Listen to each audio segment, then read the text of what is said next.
ఓం నమ శివాయ. అందరికీ నమస్కారం అండి. నేను మీ ప్రవీణ్. మీరు చూస్తున్నారు ప్రవీణ్ తెలుగు ట్రావెలర్ ఛానల్. ఈ వీడియోలో మన ఛానల్ ఆధ్వర్యంలో మనం అన్వేషించిన ఒక ప్రదేశాన్ని చూపించబోతున్నాను. ఇది మామూలు ప్రదేశం కాదు, మామూలు గ్రామం కాదండి. సాక్షాత్తు పరమేశ్వర్ల వారే ప్రత్యక్షమై ఆయనలో ఒక భక్తుణ్ణి కలుపుకున్నారు. చాలామంది శివభక్తుల్లో మనం శివభక్తులు అంటే కొన్ని కోట్ల మంది వేసుకోండి. అందులో మొదటి వాడిగా పిలువబడే సాక్షాత్తు ఆ శ్రీ కన్నప్ప గారి గ్రామంకి అయితే వచ్చాము. కన్నప్ప గారు ఈ గ్రామంలోని జన్మించారండి. భక్త కన్నప్ప గారు. ఆయనకు సంబంధించిన చాలా విషయాలు ఈరోజు మాట్లాడుకుందాం.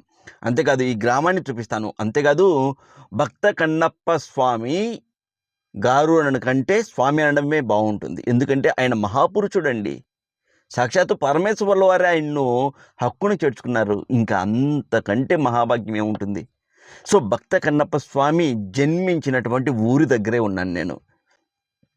ఇక్కడ మనం తెలుసుకోవాల్సింది 6 పాయింట్లు చెప్తాను. జాగ్రత్తగా వినండి, ఎవరు స్కిప్ చేయొద్దు. ఈ 6 పాయింట్లు విన్నారంటే మీకు ఈ వీడియో మీద ఒక క్లారిటీ వస్తుంది. మొదటిది, ఈ ఊరు ఎక్కడ ఉంది, ఈ ఊరికి మీరు ఎలా చేరుకోవాలి. రెండో పాయింట్, భక్త కన్నప్ప స్వామి ప్రతిష్ఠ చేసినటువంటి శివలింగం ఉంది. అంతేకాదు ఈ గ్రామంలో ఒక అద్భుతం జరిగింది. అన్నమయ్య స్వామి తెలుసు కదా, అన్నమయ్య గారు. ఆ అన్నమయ్య స్వామి ఈ గ్రామానికి 10 కిలోమీటర్లు, ఒక 20 కిలోమీటర్ల దూరంలో ఉన్నటువంటి ఒక గ్రామంలో, తాళపాక అనే గ్రామంలో జన్మించారు. అయితే ఆ అన్నమయ్య స్వామి పుట్టుక గురించి ఈ గ్రామంలోని గ్రామ దేవతే వాళ్ళ తాతగారికి కనిపించి చెప్పారు. ఆమె పేరు, ఆ దేవత పేరు వచ్చేసి చింతాలమ్మ తల్లి. ఆమె గురించి చాలా గొప్ప చరిత్ర అయితే ఉంది. పెద్ద పెద్ద పండితులే స్వయంగా ఆమె గురించి చాలా చెప్పుకొచ్చారు. అంతెందుకండి, చాగంటి కోటేశ్వరరావు గారు మన అందరికీ గురువు. ఆయన కూడా చాలా గొప్పగా చెప్పారు ఈ చింతాలమ్మ గారి గురించి. ఆ చింతాలమ్మ తల్లి గురించి కూడా నేను చెప్తాను ఈ వీడియోలో. 2 పాయింట్ కూడా అయిపోయింది కదా. ఇక 3వ పాయింట్, ఈ కొండలు, ఈ గ్రామం ఆనుకొని దశముఖ కొండలు అని ఉంటాయి. ఆ దశముఖ కొండలు ఎలా ఉంటాయో నేను చూపించబోతున్నాను. ఆ దశముఖ కొండల యొక్క చరిత్ర ఏంటి, అసలు ఇక్కడ ఈ ప్రదేశంలో ఏంటి ఆ కొండలకు ఉన్నటువంటి చరిత్ర, అదంతా కూడా నేను మీకు చెప్పబోతున్నాను. ఇక 4వ పాయింట్, ఈ భక్త కన్నప్ప స్వామి ఇక్కడి నుండి శ్రీకాళహస్తి ఎలా వెళ్ళారు, శ్రీకాళహస్తిలో ఏం జరిగింది కూడా చెప్పబోతున్నాను. ఈ ఆలయంలో ఈ ఈ ఆలయము, ఇప్పుడు చూపించబోయే ఆలయం కావచ్చు, ఇప్పుడు మీకు చూపించబోయే ఈ గ్రామం కావచ్చు, ఈ గ్రామంలో ఉన్నటువంటి సాక్షాత్తు శ్రీ భక్త కన్నప్ప గారు ఇక్కడ శివలింగంకు అభిషేకం చేసి పూజలు చేసేవారు, ప్రతిష్ఠ చేసి. అయితే ఆ శివలింగంకి ఎదురుగా ఒక నందీశ్వరుల వారు ఉంటారు. నందీశ్వరుల వారికి చెవులు ఉండవు.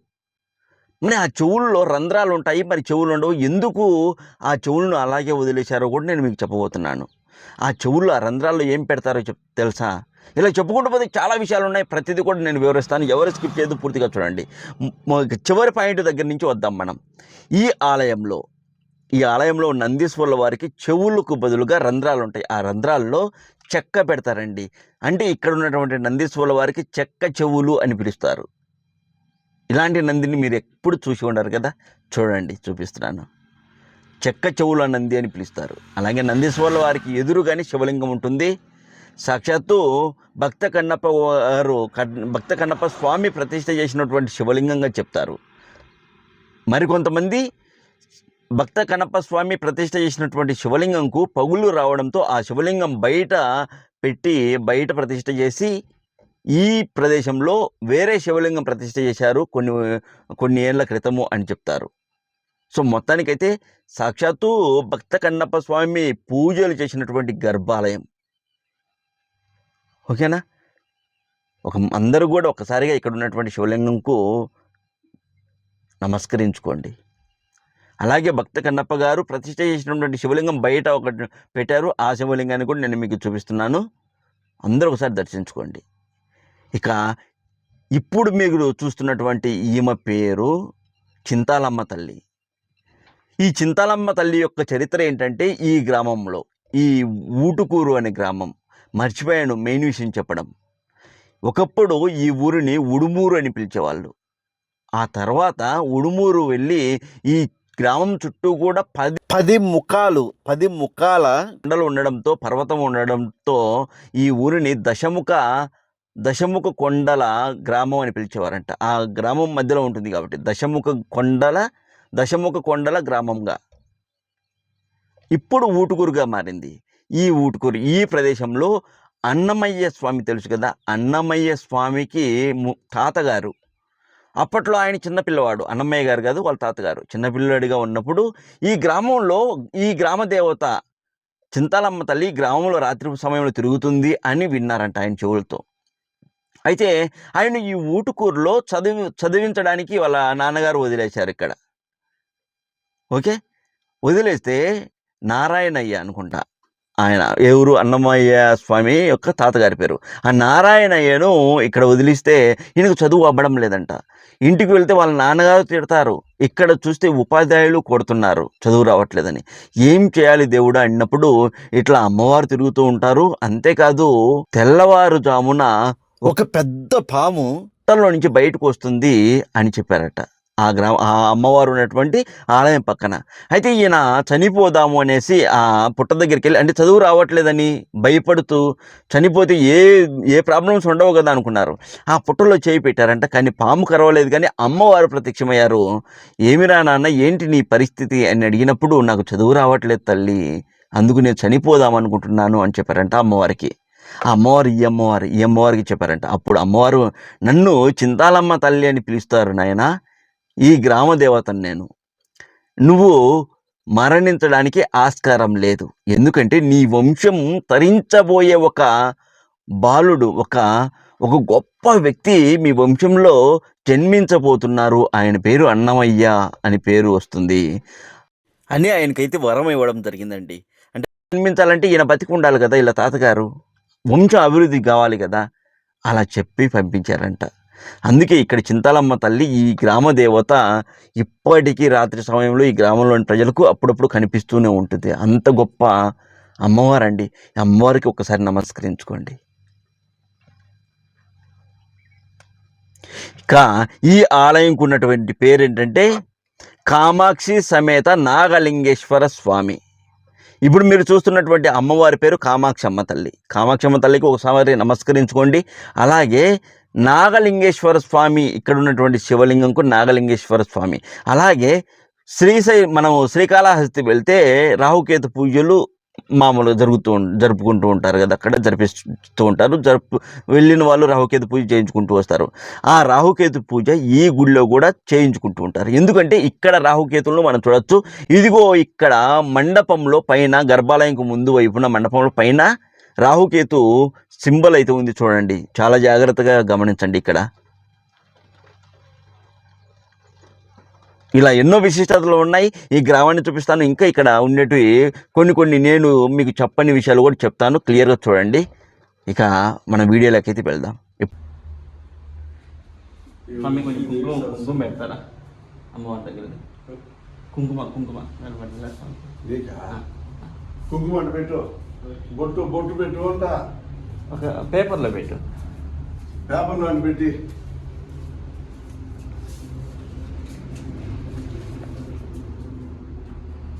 మనము నెక్స్ట్ శనిశాంతి హోమం జరిపిస్తున్నాం కదా ఛానల్ తరపున. అందులో ఎవరైతే పేర్లు కొద్దామని నమోదు చేసుకుని వాళ్ళకు ఈ కుంకుమ అండి ప్రసాదంగా. మనం ఎన్నో ఆలయాల కుంకుమ అయితే సేకరించాం కదా, అందులో ఇది ఒకటి.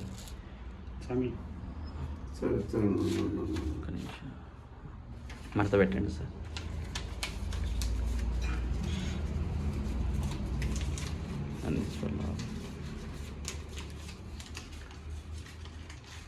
మన ఛానల్ ఆధ్వర్యంలో మనం నెక్స్ట్ శనిశాంతి హోమం అయితే జరిపిస్తున్నాము. ఆ శనిశాంతి హోమంలో మీ పేర్లు గోత్రాలను నమోదు చేసుకోమని నేనైతే ఒకసారి మీకు విజ్ఞప్తి చేస్తున్నాను. పూర్తి సమాచారం ఇప్పుడు వస్తుంది. నా మీద నమ్మకం ఉంచి ఒక అడుగైతే ముందుకెళ్ళి, తక్కువ సమయం ఉంది. ఇక వెళ్దాం వీడియోకి. ఓం నమ శివాయ, శ్రీమాత్రి నమః. అందరికీ నమస్కారం అండి. ప్రవీణ్, మీరు చూస్తున్నారు ప్రవీణ్ తెలుగు ట్రావెలర్ ఛానల్. మన ఛానల్ ఆధ్వర్యంలో మనము నెక్స్ట్ జూలై 12వ తేదీ శనివారం రోజున మనము శనిశాంతి హోమం, అలాగే పరమేశ్వరుల వారికి తైలాభిషేకం పూజ అయితే జరిపిస్తున్నామండి. కేవలం 1116 రూపాయలకే, 1116 రూపాయలతోనే మీ ఇంట్లో వాళ్ళ పేర్లు గోత్రనామాలతో ఈ పూజ జరిపించుకోవచ్చు మీరు. అలాగే పూజ అయిపోయాక పూజ జరిగింది అని మాకు ఏంటి గ్యారంటీ అని మీకు సందేహం రావచ్చు. మన ఛానల్ ఆధ్వర్యంలోనే జరుగుతుందండి, మనం ఎవరికో అప్పగించట్లేదు. అలాగే పూజకు సంబంధించిన వీడియో మొత్తం కూడా తీసి మీ పేర్లు గోతనామాలు చదివేది అదంతా కూడా మొత్తం దాదాపు 4-5 గంటల పూజ వీడియో మన ఛానల్లో పెట్టి నేను మీకు వాట్సాప్ పంపుతాను. మీరు మీ పేర్లు గోతనామాలు చదివేది పూజ మొత్తం కూడా చూసుకోవచ్చు. సో ఇంత చెప్పాక కూడా మీలో చాలామందికి ఏమనిపిస్తూ ఉంటుందంటే ఏం జరిపించుకున్నాంలే ఈ పూజ, ఇంకో పూజ చూద్దాంలే, లేదంటే అసలు ఈ పూజ బాగా జరిపిస్తారో లేదో, ఏం పూజల్లే, ఇలాంటి సందేహాలు వస్తూ ఉంటాయండి. అలాంటి సందేహం ఈ పూజ విషయంలో మీకు వస్తుందంటే అందుకు కారణం ఏంటంటే జాగ్రత్తగా వినండి. శని అనేది అంత ఈజీగా వెళ్ళదండి మనలో నుంచి, ఓకేనా? మనకు ఒకసారి పట్టుకుంది అంటే అంత ఈజీగా వెళ్ళదు. మీ చేత ఆ శని ఈ విధంగా అనిపిస్తూ ఉంటుంది. ఎందుకంటే మీరు ఈ శని శాంతి హోమం చేయించుకుంటే శని తొలగిపోయి మామూలుగా అవుతారు కదా, అంత ఈజీగా శనిదేవులు వారు వదలరు. ఎందుకంటే మీ కర్మలను అనుసరించి ఆయన మీకు ఏ ఫలితాలు ఇవ్వాలనేది చూస్తూ ఉంటారు. సో ఈ శని శాంతి హోమం చేయించుకుంటే ఏంటంటే శనిదేవుల వారు శాంతపడి మీకు మంచి చేయడానికి ప్రయత్నిస్తారు కదా, అందుకు మీ చేత ఈ శని శాంతి హోమం జరపకుండా అలాగే అడ్డుకొని ఉంటూ ఉంటారు. అందుకే నేను చెప్పేది ఏంటంటే వీలైనంత తొందరగా వెంటనే నిర్ణయం తీసుకోండి, మీ పేరు గతనామాలు నమోదు చేసుకోండి. చాలా తక్కువ సమయం ఉంది, అలాగే తక్కువ మందితో ఈ పూజా హోమం అయితే జరుగుతుంది. నన్ను నమ్మి ఒక అడిగేసి ముందుకేయండి. నేను ఎవరో కాదు కదా, మనకు ఒక ఛానల్ ఉంది. దాదాపుగా ఒక 4-5 ఏళ్ళుగా నేను డివోషనల్ వీడియోస్ పెడుతూ ఉన్నాను. నా మీద మీకు నమ్మకం ఉంది కదా, మన ఛానల్ పైన నమ్మకం ఉంది కదా, ఇంకెందుకు సందేహం? అలాగే పూజ వీడియో కూడా నేను పెడతానంటున్నాను. అలాగే ప్రసాదంగా 4 రుద్రాక్షలు వివిధ ప్రసాదం కూడా వస్తుందండి, మీకు మీ ఇంటికే వస్తుంది. ఇకపోతే మీరు కాల్ చేసి మీ పేరు గోతనామాలు నమోదు చేసుకోవాల్సినటువంటి ఫోన్ నెంబర్ 7981961643. బాగా వినండి, 7981961643. ఈ నెంబర్కి కాల్ చేసి మీ పేర్లు గోతనామాలు నమోదు చేసుకోండి. మీరు ఏ సమయంలో ఈ వీడియో చూస్తున్నా సరే ఖచ్చితంగా మీ పేర్లు గోతనామాలు నమోదు చేసుకోండి. ఈ ఒక్క ప్రయత్నం చేయండి, ఏమవుతుంది? 1110 రూపాయలు ఒక్క ఆదివారం రోజు మనం ఖర్చు పెట్టలేదనుకుంటే 1116 మిగులుతాయి మనకు. కానీ అదే 1116 రూపాయలతో మన కష్టాలు తీరిపోతాయి. మనకి ఏదన్నా ఏలినాటి శని ప్రభావం ఉంటే అది పోతుంది, శని ప్రభావం పోతుంది. మన ఇంట్లో మనము సంతోషంగా ఉండొచ్చు, మన ఇంట్లో ఆర్థికంగా మెరుగుపడవచ్చు అన్నప్పుడు ఈ నిర్ణయం తీసుకోండి. వీలైనంత తొందరగా మీ పేర్లు గోత్రాలను నమోదు చేసుకోండి. అంతేకాదండి, బయట మనం చూసుకుంటే ఇదే శని శాంతి హోమము, పరమేశ్వర వారికి తైలాభిషేకం పూజ చేయించుకోవాలంటే మినిమం మీకు 40,000 నుంచి 1,00,000 రూపాయలు ఖర్చు వస్తుంది కదా. కానీ 1110 రూపాయలతో ఏం పోతుంది మనకు? ఆలోచించి మంచి నిర్ణయం తీసుకోండి. శాంతి హోమం జరిపించే ప్రదేశం వచ్చేసి ఆంధ్రప్రదేశ్ రాష్ట్రం ప్రకాశం జిల్లాలో ఉన్నటువంటి గిద్దలూరుకు 8 కిలోమీటర్ల దూరంలో ఉన్న మున్లపాడు అనే గ్రామం. ఒకప్పుడు మునులపూరి అని పిలిచేవాళ్ళు ఈ గ్రామాన్ని. ఇక్కడ స్వయంభుగా వెలిచినటువంటి నరసింహస్వామి ఉన్నారు. అలాగే అదే గర్భాలయంలో పరమేశ్వర్ల వారు ఉన్నారండి. శివకేశవులు ఇద్దరు కూడా ఒకే ఆలయంలో, ఒకే గర్భాలయంలో ఉంటారు. ఇక్కడ నరసింహస్వామికి చేతులు 32 చేతులు, స్వయంభుగా వెలిచినటువంటి స్వామివారండి. ఏదో కొన్ని వేల ఏళ్ల క్రితం వెలిచారు స్వామివారు. సుదర్శన చక్రం ఎలా ఉంటుందో అలా ఉంటారు స్వామివారి చేతులు, మొత్తం 32 చేతులు అండి. ఇక్కడ నేను పెడుతున్నాను చూడండి స్వామివారిని.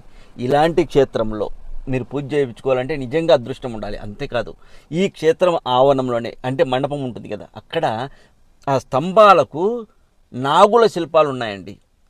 ఇక్కడ పెద్దవాళ్ళు చెప్పేదాని ప్రకారం నాగదోషం, సర్పదోషం ఉన్నవాళ్ళు ఈ క్షేత్రానికి వచ్చి స్వామిని దర్శించుకొని వెళ్ళినా సరే ఆ నాగదోషం, సర్పదోషాలు తొలగిపోతాయని చెప్తున్నారు. ఇలా చాలా విషయాలు ఉన్నాయి. అన్నీ ఇంత చిన్న వీడియోలు చెప్పాలంటే కష్టమవుతుంది కదా. అందుకే నా మీద నమ్మకం ఉంచి ఆ పరమేశ్వర్ల వారిపైన, అమ్మవారిపైన భారం వేసి ఒక అడుగైతే ముందుకేయండి. అంతా మంచిగా జరగాలని కోరుకుందాం. ఓకేనా? ఓం నమ శివాయ, శ్రీమాత్రి నమః, హరి ఓం. ఇదిగోండి, ఈ ఆలయం అయితే మెయిన్ రోడ్లోనే ఉంటుంది. మనం వీడియోలోకి అయితే వచ్చాము, క్లియర్గా చూపిస్తాను చూడండి.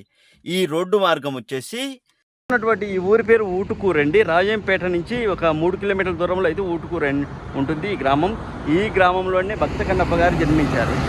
చుట్టూ కొండల మధ్య అయితే ఈ ఊరు అయితే ఉంటుంది. మీరు చూడవచ్చు, చుట్టూ కొండలు ఉంటాయి, కొండల మధ్యలో అయితే ఊరు ఉంటుంది. ఇక్కడే జన్మించారు భక్త కన్నప్ప గారు. ఆయన ప్రతిష్ట చేసినటువంటి శివలింగం కూడా ఇక్కడే ఉంది, మనం చూడవచ్చు. కడప నుంచి 55 కిలోమీటర్లు, రాజంపేట నుంచి 3 కిలోమీటర్లు, అలాగే తిరుపతి రాజంపేటకు వెళ్ళే మార్గంలో అయితే ఉంటుందండి. తిరుపతి నుంచి 89 కిలోమీటర్లు అయితే ఉంటుంది ఈ ఈ ఈ రాజంపేట వరకు. దగ్గర దగ్గర ఒక 90 కిలోమీటర్లు అండి తిరుపతి నుంచి మీరు ఇక్కడ ఈ ప్రదేశానికి చేరాలంటే. తిరుపతి నుంచి రాజంపేట రోడ్డులో వస్తే రోడ్డుకు కుడి వైపున అయితే వస్తుంది. తిరుపతి నుంచి వచ్చేటప్పుడు రాజంపేట దగ్గర అంటే రాజంపేటకు కూడా మీరు వెళ్ళాల్సిన అవసరం లేదు. రాజంపేట కంటే ముందే వస్తుంది ఈ ప్రదేశం. ఇక్కడి నుంచి మనం ఇలా వెళ్తే మనకు ఇక్కడ ఆర్చ్ అయితే కనబడుతుంది చూడండి. ఇక్కడ ఆర్చ్ కనబడుతుంది. మీకు క్లియర్‌గా నేను మీకు చూపిస్తాను. ఇదంతా రోడ్డు మార్గం. ఇదిగో ఈ ఆర్చ్ కనబడింది కదా! ఇక్కడి నుంచి మనం లోపలికి అయితే వెళ్ళాల్సి ఉంటుంది. లోపలికెళ్ళాక మనకు ఎదురుగానే చరిత్రకు సంబంధించినటువంటి 2 విగ్రహాలైతే పెట్టారు. చూపిస్తాను. ఇది ఆలయం అండి.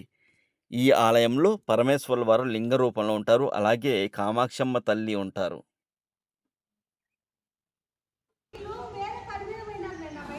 సరే ఇదో ఇక్కడ అన్నమయ్య గారికి సంబంధించినటువంటి చరిత్ర చూడండి. ఇక్కడ శ్రీమాన్ తాళ్ళపాక బాబు లేడు, పిలవండి. తాళ్ళపాక అన్నమాచార్యుల తాతగారు నారాయణయ్య చదువుకోవడానికి ఊటుకూరుకు వచ్చాడు. చదువు అబ్బక గురువు పెట్టే శిక్షలు భరించలేక చింతాలమ్మ గుడిలో పుట్టలో చేయి పెట్టాడు. పాము కరవలేదు కానీ చింతాలమ్మ ప్రత్యక్షమయ్యి శ్రీ వెంకటేశ్వరుని అనుగ్రహం వల్ల పరమభక్తుడు నీకు మనవడిగా పుడతాడని ఆశీర్వదించింది. ఆ నారాయణయ్య మనవడే అన్నమాచార్య. అన్నమయ్య తండ్రి నారాయణసూరి, తల్లి లక్కమాంబ. అన్నమయ్య కూడా ఊటుకూరు నందు చిన్నతనంలో విద్యాభ్యాసం చేశాడు. కలియుగ దైవము వెంకటేశ్వరునిపై 32,000 కీర్తనలు రచించి కవితా పితామహుడని పేరు తెచ్చుకొని ధన్యుడైనాడు. చింతాలమ్మ దేవత విగ్రహం ఇక్కడ శివాలయంలో ఉన్నది. జననం క్రీస్తు శకం 1408, పరమపదం క్రీస్తు శకం 1503. ఇవి వచ్చేసి అన్నమయ్య గారి సంబంధించిన సమాచారం. చింతలమ్మ విగ్రహం లోపలే ఉంది, గుళ్ళో ఇక్కడే ఉంది. చూపిస్తాను నేను మీకు క్లియర్గా. అలాగే ఇక్కడ భక్త కన్నప్ప గారిని మనం చూడవచ్చు. ఇక్కడ ఉన్నది భక్త కన్నప్ప గారు అండి. భక్త కన్నప్ప గారికి సంబంధించినటువంటి చరిత్ర స్థల పురాణం మనం చూసుకున్నట్టయితే, భక్త కన్నప్ప తిన్నడు. 63 మహాశివభక్తులలో కన్నప్ప ఒకరు. తండ్రి నాగుడు, తల్లి తందే. కన్నప్ప ద్వాపర యుగంలోని అర్జునుడే. ఈలో శివునితో యుద్ధం చేసి శివుని అనుగ్రహంతో పాశుపతాశ్రం సంపాదించాడు. మోక్షం పొందేందుకు కలియుగంలో తిన్నడు అంటే కన్నప్పగా ఉడుమూరు నందు జన్మించాడు. కాలక్రమంలో ఉడుమూరు ఊటుకూరుగా మారింది. తిన్నడు అంటే కన్నప్ప ఒకనాడు అడవిలో పందిని వేటాడుతూ స్వర్ణముఖి నది వరకు వెళ్ళాడు.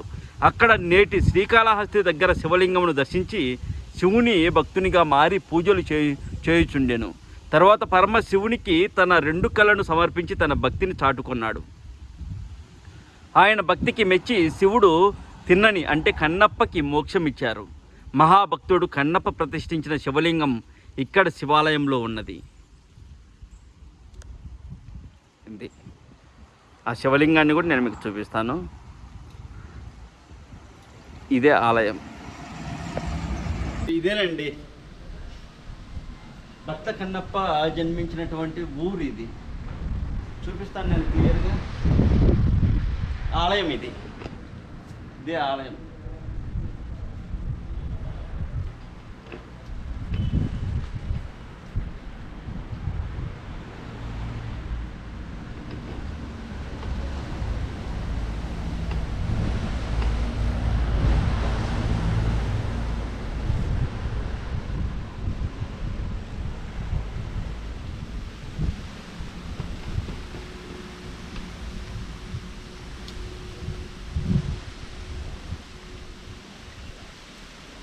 కొండలు, చుట్టూ కొండలు.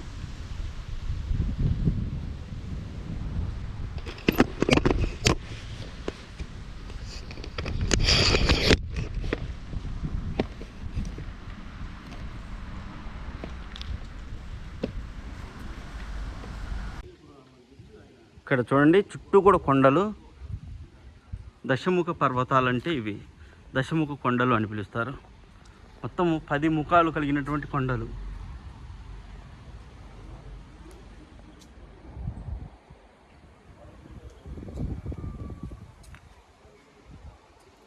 ఈ ఆలయం. మనం ఆ కొండలు దాటి అవతలికి వెళ్తే గనక మనము శ్రీకాళహస్తి చేరుకుంటామండి. ఆ కొండల్లోనే ఎవరు భక్త కన్నప్ప స్వామి వేటకు వెళ్ళింది ఆ కొండల్లోనే. ఆ కొండల్లోకే వేటకు వెళ్తున్నది. ఇదంతా కూడా అరణ్యం అన్నట్టు. అప్పట్లో వాళ్ళ గూడెం ఉండేది కదా! ఉడుమూరని. అది. ఆ కొండల్లోనే వేటకు వెళ్ళేవారు భక్త కన్నప్ప స్వామి.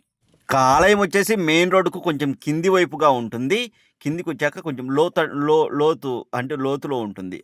రోడ్డు పైకి ఉంటుంది. ఇదంతా కూడా ఆలయ ప్రాంగణమే. ఇక్కడ కొంచెం వర్క్ కూడా జరుగుతుంది. ఎవరైనా గాని సరే దాతలు ఉంటే గనక వీళ్ళకు ఈ గుడి కోసము దాతలుంటే గనక కొంచెం సాయం చేయొచ్చు. ఇక్కడ గుడిలో అక్కడ డైరెక్ట్‌గా వెళ్ళి అక్కడ దర్శించుకొని అక్కడ వాళ్ళకి ఏదైనా సహాయం చేసేటట్లయితే చేయండి. గుడి కోసమే. ఓకేనా? దేవాలయ అభివృద్ధి కోసం. వాళ్ళు అడిగిన మాటే ఇది. సరేనా? ఇకపోతే ఇది ఆలయం అండి. ఆలయంకు వెనుక భాగంలో ఇలా ఉంటుంది. ఆలయం అయితే చాలా పురాతన ఆలయంగా కనిపిస్తుంది. ఇక్కడ శివాలయం ఉంటుంది.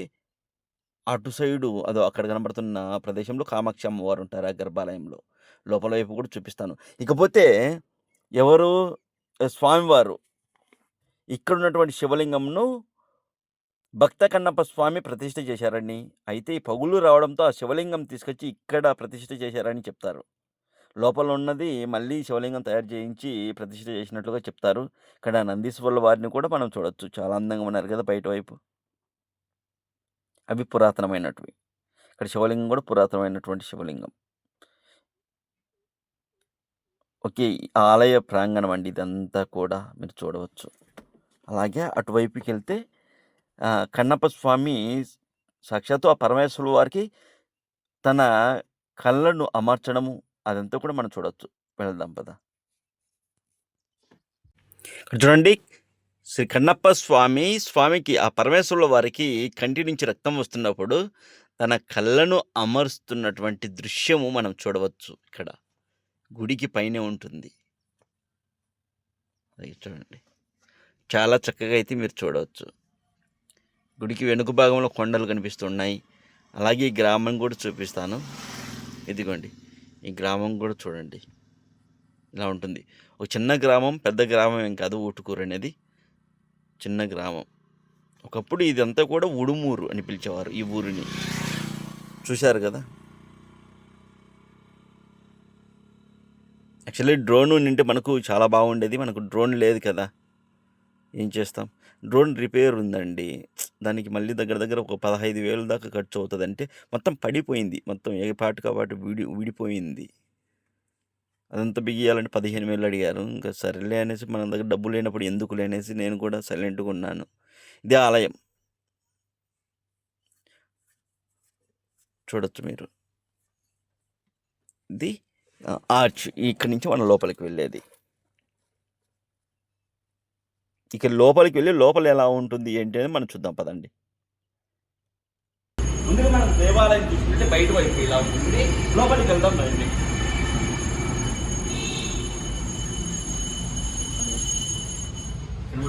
లోపలికి రాగానే మనకు ఇక్కడ పైన చూసుకోవచ్చు రాహుకేతు. మనము రాహుకేతు పూజలు ఎలా అయితే కాళహస్తిలో జరుపుకుంటామో అలాగే ఇక్కడ చూడండి దానికి సంబంధించినటువంటి రాహుకేతువుకు సంబంధించినటువంటి ఒక శిల్పం అయితే మనం చూడవచ్చు. ఒక రూపం చూడవచ్చు పైన.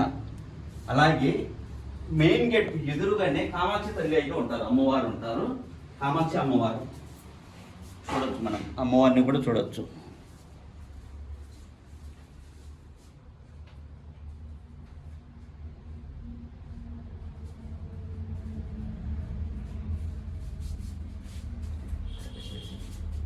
రెండు చేతులు పెట్టుకోండి సార్. ఇక ఇటు సైడ్ చూసుకుంటే మనం నందీశ్వరుల వారిని అయితే చూడొచ్చు. ఇక్కడ నందీశ్వరుల వారిని చూడొచ్చు. ఇక్కడ నాకు ఆశ్చర్యం కలిగించే విషయం ఏంటంటే నందీశ్వరుల వారికి మామూలుగా సాధారణంగా చెవులు కూడా రాతితోనే తయారు చేస్తారు. కానీ ఇక్కడ చెవులకు బదులు ఇట్లా నేను పడుతున్నాను సార్. ఇక్కడ నందీశ్వరుల వారికి మామూలుగా మనం ఎక్కడ ఏ ఆలయంలో చూసుకున్నా సరే రాతితోనే ఉంటారండి స్వామివారు. నందీశ్వరుల వారు చెవులు అన్నీ కూడా. కానీ ఇక్కడ ప్రత్యేకం ఏంటంటే చెవులకు రాయి బదులుగా చెక్కను ఉపయోగించారంట ఈ నందీశ్వరుల వారికి. ఆ చెక్కలు కాలక్రమేణా విడిపోవడంతో ఇక్కడ రంధ్రాలు అయితే ఉన్నాయి చూడండి. స్వామివారికి చెవులకు బదులుగా రంధ్రాలు, అంటే ఆ రంధ్రంలో చెక్కను ఉండేది అన్నట్టు. చెక్క తీస్తాను ఇది చూడండి. ఆ చెక్క విడిపోవడంతో రంధ్రం అయితే కనిపిస్తుంది. ఇక్కడే కాదు చూడండి, నందీశ్వరుల వారు ఇటు సైడ్ మాత్రమే కాదు, అటు సైడ్ కూడా నేను మీకు చూపిస్తాను. ఇటు సైడ్ కూడా పెయింట్ అంటుకో.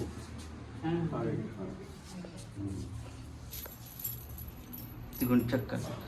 ఇక్కడ ఈ రంధ్రంలో చెక్క పెట్టేవారు అన్నట్టు. ఇదిగోండి నందీశ్వరుల వారు చెక్క చెవులు. నందీశ్వరుల వారికి చెక్క చెవులు అన్నట్టు. చేయించండి, బాగుంటుంది. ఎందుకంటే ఇక్కడ విడిగా పెట్టుకోండి. అలాగే ఇక్కడ రాహుకేతు అని చెప్పాను కదా, ఇక్కడ వచ్చేసి ఎక్కడే కానీ పెయింట్ అయితే అతుక్కోదంట. దీనికి కేవలం పసుపు కుంకుమ మాత్రమే అంటుకుంటుందని చెప్తున్నారు. ఇక్కడ స్వామివారిని అయితే మనం నందీశ్వరుల వారికి ఎదురుగానే స్వామివారిని కూడా మనం చూడవచ్చు.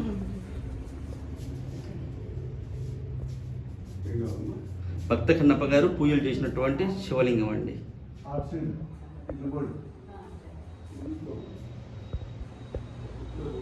ఇక్కడ స్వామికి ఏమన్నా కన్నులు కొనడం అలా ఏమన్నా ఉన్నాయి ప్రత్యేకత? స్వామి కాచి కాపాడు స్వామి. మన ఛానల్ ఆధ్వర్యంలో జరిపించబోయే శనిశాంతి హోమంకు, అలాగే మీకు జరిపించబోయే తైలాభిషేకం పూజకు పేర్లు గోత్రనామాలు నమోదు చేసుకున్న ప్రతి ఒక్కరి కోరికలు తీరుస్తారని, అలాగే శనిదేవుల వారికి మీరే ఆజ్ఞాపించాలి స్వామి. శనిదేవుల వారికి మీరే ఆజ్ఞాపించాలి. ఎవరైతే భక్తితో నమ్మకంతో పేర్లు గోత్రనామాలు నమోదు చేసుకుంటారో వాళ్లకు శనిదేవుల వారి దగ్గర నుంచి విముక్తి కలగాలి. అంటే ఎట్లా అంటే వాళ్ళ బాధలు కష్టాలు తొలగిపోయాలో చూడు స్వామి. భక్తుల బాధలు కష్టాలు. శివలింగం చూడొచ్చు. ఆలయం లోపల ఎలా ఉంటుంది మొత్తం కూడా.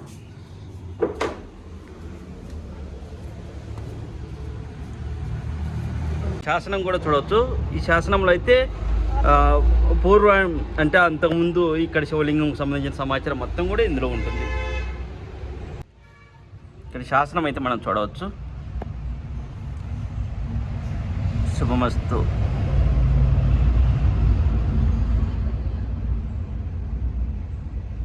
ఇక్కడ శాసనం కూడా మనము చూడవచ్చు.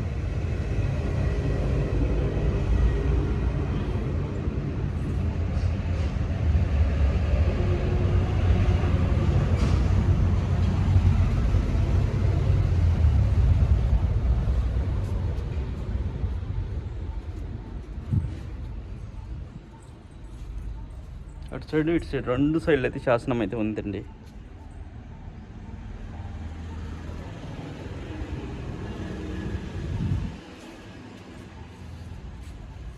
అన్నమాచార్యుల వారి పుట్టుక గురించి చింతాలమ్మ తల్లి వాళ్ళ తాతగారికి వచ్చి చెప్పారు కదా ప్రత్యక్షమై.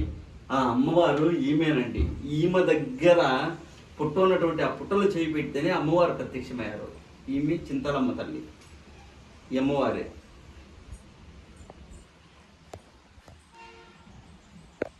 స్వామివారి గురించి, కన్నప్ప గారి గురించి చెప్పండి.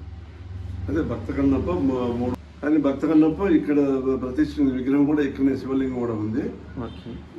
ఆయన ఇక్కడి నుంచే ఇక్కడ పూజలు చేసుకుంటూ ఈ నుంచి నేరుగా ఇటు వాయులింగం మూడు ఆమళ్ళు అని అంటాను అప్పట్లో. ఇక్కడ నుంచి 3 ఆమళ్ళు ఉంటుంది. అడవి గుండా నడుచుకుంటూ పోయి ఆయన అక్కడనే స్వామివారిని చూడడం. ఆయన మిగతా కథలన్నీ ప్రజలకు అందరికీ తెలుసు. ఆయన అట్లే స్వామివారితో ఐక్యమైపోయినాడు. అన్నమయ్య గారు కూడా ఇక్కడనే చదువుకుంటూ ఆయన కూడా ఇక్కడ తిరిగి ఆడిన ప్లేసే వాళ్ళ అవగారు. ఈ గుడి 1385లో గాండ్ల గండ్లరాజు అనే ఆయన కట్టించాడు. అంతకు ముందు నుంచే ఎప్పటి నుంచో దాదాపు 2000 సంవత్సరాల పురాతనమైన గుడి ఇది. ఈ గుడి ఇక్కడ క్రమేణా 10 రోజులు దెబ్బతినిపోయి ఇదైపోయింది.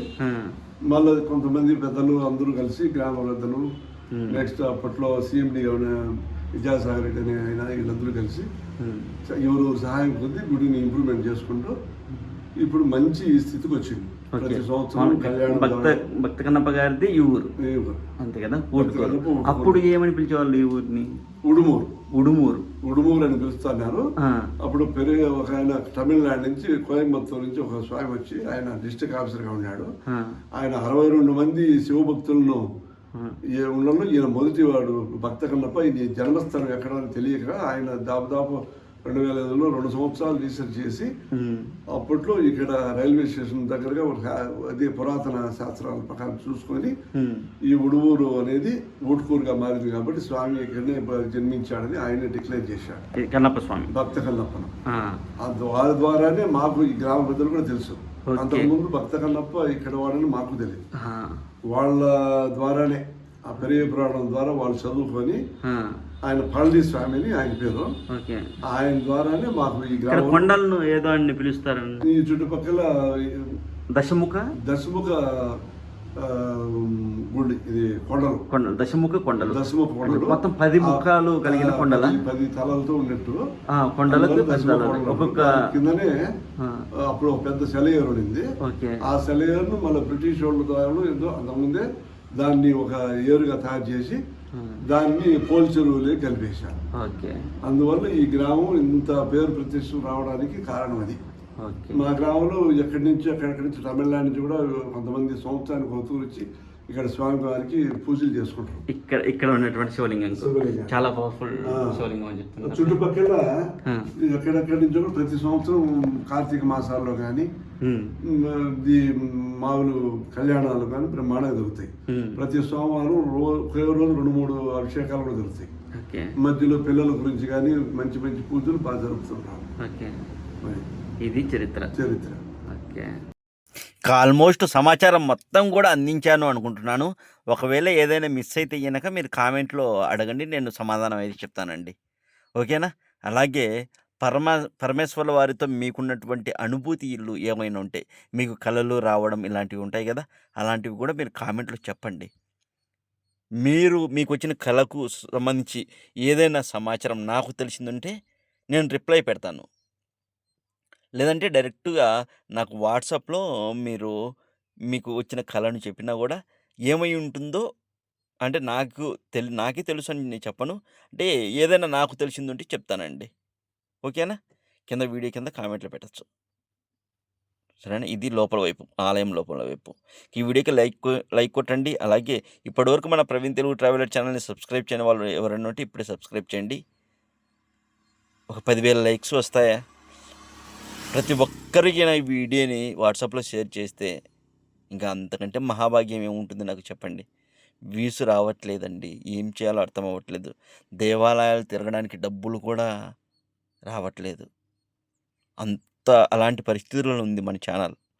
ఒకసారి మీరే అర్థం చేసుకోండి ప్లీజ్, దయచేసి. ఇంక నేను ఇంతకంటే ఏం చెప్పగలను? కావాలంటే మీరు చూడండి మన బోర్డ్స్, ఈ మధ్యలో వీడియోస్ అస్సలు వ్యూసే రావట్లేదు. దేవాలయాలు తిరుగుతూ నా ప్రయత్నం నేను చేస్తున్నాను. ఓం నమః శివాయ.